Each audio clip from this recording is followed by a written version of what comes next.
Your next question might be, how long can a guest stay in your home before they are not considered a tenant? Well, I'm glad you asked. This phenomenon seems to happen to a lot of people, as is evident in various subreddit threads. It's crazy stories, crazy horror stories. The first horror story goes as follows. Awful guests won't leave, have established residency. My roommate and I used Airbnb to offset the increase in our rent since we were covering the summer alone while waiting for our new roommate to move in. We got a couple who claimed to be moving to the area from Maryland, who had reserved a month and 19-day stay. Key factor, okay? After 33 days, we contacted Airbnb and explained all the issues we were having, and Airbnb agreed to cancel their stay. They received notice on the 35th day that they would need to be out by Monday, yesterday. However, they are refusing to leave and say that we cannot make them leave as they have established residency since they have quote-unquote lived at our apartment for over 30 days. I have felt unsafe in our apartment, 2-bedroom, 2-bath, and I've stayed in my room hiding for most of the last week before we tried to cancel. Now that they refuse to leave, I have packed and left. I fear that these people are crooks and unpredictable. Is there anything I can do to get them out? I called the cops and asked. I was told I have to go to court to go through the official eviction process, and they need 30 days notice. These people don't follow our house rules, have driven up our utility bills, and have been hostile towards me. People lie, cheat, steal. Disappoint. Yeah, they're hypocrites. You know, they tell you what they think you want to hear.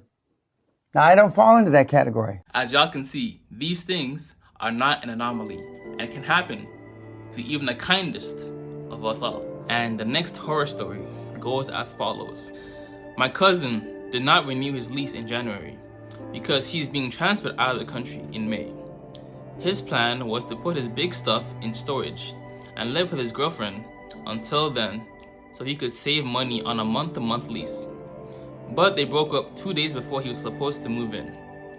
Literally, without a place to live, I told him he could crash on the futon in my spare bedroom for, quote-unquote, a day or two. That's how it usually starts. That's how they get you. Until he could find longer-term living arrangements off of Craigslist or something. He agreed and promised he would find something in a couple days. It's now been almost 4 weeks. He was promising every day that he was going through Craigslist to find a room to rent. He didn't want to rent a motel because that would have been more expensive than his previous month-to-month lease. I came home early last night only to find him smoking pot, smoking the ganja, the weed, the ganja, cannabis. Stay off the weed. Stay off the damn weed. And they don't listen. Mary Jane. I'm done. And playing Xbox when he said he was going to be meeting with several people last night about some rooms he supposedly found on Craigslist. We argued and he admitted that he hasn't been looking. He offered to pay me some rent to stay in my spare room if I wanted. I do not want. I do not want. He smokes weed all the time, even when I've told him repeatedly not to. Eats my food, and I want him out. I never agreed. He said that he is not a resident, and I can't kick him out unless I go through the process. And by the time I do, it would be May, when he's leaving the country anyway. Look around. And I might as well take some rent from him. Is this true? He was just a house guest that I agreed to let stay for a couple days until he found somewhere. But I suspect this was his plan all along. Do I really have to give him 60 days notice and then go through the courts when he refused to move out? He said that if he fights the eviction, and he said he would, that it would take more time than he needs to have a place to stay. So it would be pointless to me to do that and expensive for me to do that, and that I might as well just let him pay me some rent. What do? How can a house guest just become a resident when there was no intention by me, the homeowner, to allow him to become one? I'm tempted to call the cops and report his marijuana use, but I'm worried that it might splash back onto me, even though I don't drink, smoke, or use drugs at all. I live in SoCal. It is important to note that your friend, coworker, cousin, whoever, isn't trespassing. A person commits the crime of trespassing by entering or remaining in a property or certain land in certain area without expressed written permission, or oral permission, so to speak. Now, if you accept money for allowing them to stay at your crib, that instantly creates a landlord-tenant relationship, even though you might be a tenant yourself. Also, allowing them to receive official mail at your property may be another thing that can instantly create that landlord-tenant relationship and entitle them to eviction protection. It's an evil world we live in, but hey, I'm gonna keep living and loving life. In a previous video where I talked about the hidden cost of moving in or living with your boyfriend or girlfriend, I talked about how you need to speak to a family lawyer in your local area to have a cohabitation agreement in place before moving in together, in the event that you guys live with each other for a long period of time and ultimately become a common law couple. And if you guys break up, he or she may be entitled to some of your own personal net worth, essentially, and qualify for palimony, which is alimony, but rather for non-married couples who've been living together for, I believe, 3 years or longer. So always call a lawyer. Likewise, when considering having someone spend time in your home, call up an eviction, landlord, or tenant attorney in your local area to finalize an agreement beforehand that states all the terms and conditions of the stay. Put things in writing from the start. Don't leave them up in the air, or else you'll be in despair. Thank you. Look a bar for you lot. Just in general, it is always good to consult a lawyer before making any major moves. It's a Google search away, and your negligence now will ultimately lead you back to them eventually.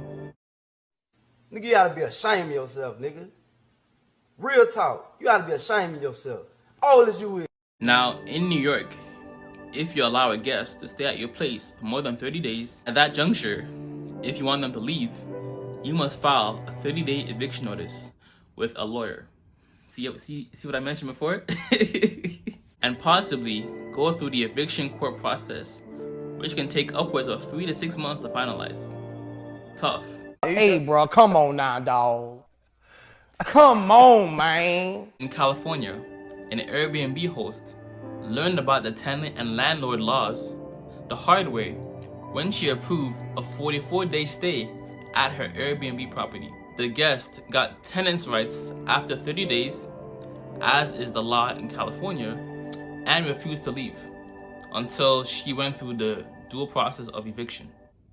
I hope the world can see now what's really going on out here, because it's getting ridiculous. It's really ridiculous. Now, if you are looking to rent and you keep getting denied for various quality apartments due to either not having enough finances saved up to get a security deposit or due to bad credit, I'd highly recommend going down the Airbnb path.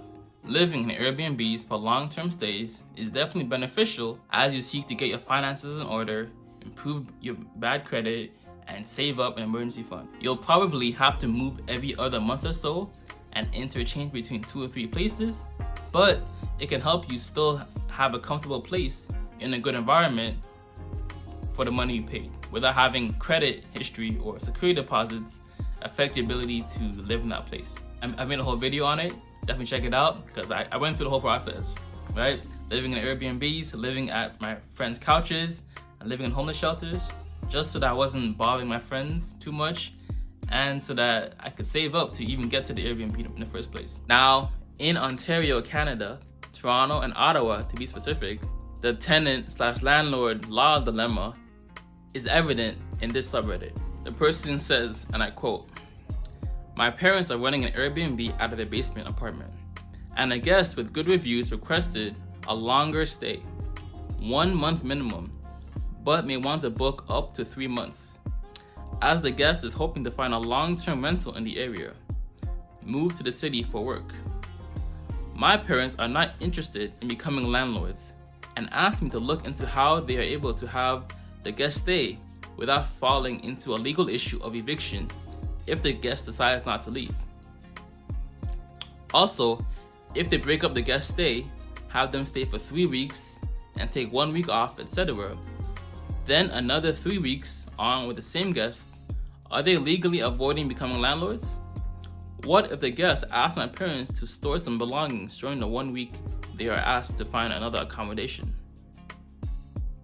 Someone says, generally speaking, rentals of 30 days or more are covered by the RTA. RTA is essentially Ontario's Residential Tenancy Act, so like an eviction protection, right?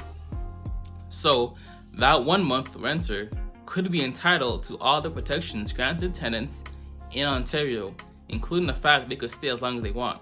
So I think he's onto something here though, right? Allowing them to stay for maybe 2 weeks or 3 weeks at a time, telling them to go somewhere else, to not leave any possessions, and then they can come back, just so that you can avoid all the issues with being a landlord. But again, talk to a lawyer, eviction lawyer, landlord or tenant lawyer, just to be sure, and set the terms of their stay beforehand. And in another subreddit, the person says, and I quote, "I'm running Airbnb and so far so good. I've had 3 guests each staying for 2 weeks at a time, but lately my mailbox has gotten swamped with long stay requests like 28 days, 30 days, etc. My question is, how many consecutive days under Ontario, Ottawa, Canadian tenancy laws does someone like this become an actual tenant? These people all have like 0 or 1 star feedback points, and I'm super worried they're just scammers that are running out of CERB and want to bunker down for the winter."